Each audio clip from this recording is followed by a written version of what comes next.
So welcome back guys sa ating bago na namang video.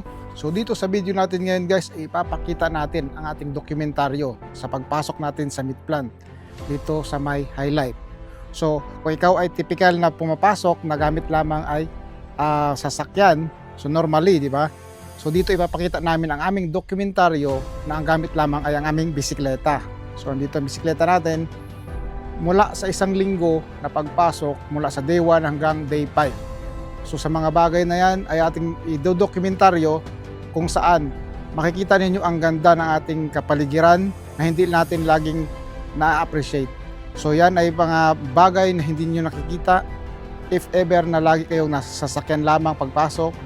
So ngayon ibang perspective ang ipapakita natin, ito ay sa pagbebisikleta. So kasama ang aming mga tropa, sila Edward, sila Mark Louie, sabay-sabay nating panoorin ang ating mga dokumentaryo. Tunghayan natin guys ang ating pagpasok mula sa madilim pa lamang na umaga hanggang sa pagdating na natin sa highlight kung kailan maliwanag na ngayon yan at saka 10 to 15 minutes ang ating pagbebiyahe. Kaya makikita natin talagang kung may encounter tayong mga hayop, mga ibon. So yan guys, tunghayan natin ang ating pagdodokumentaryo. Ito ang ating day 1.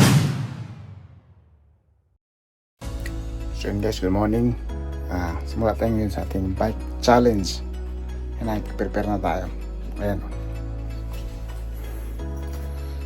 Ang mga gamit natin. Pitulize vest. Ayan. Prepare na tayo. Watch out.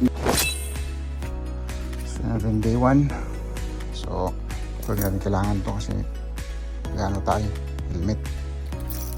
Susi. Ayan. ID. Ito. Tapos magbabackpack tayo. Day 1. At yan guys, samahan nyo ko mag-almusal muna tayo. Coffee with pan de coco galing kay Lola's Bakery. Ayan, so higupin natin yung mainit na kape at yung ating pan de coco galing kay Lola's. Tara!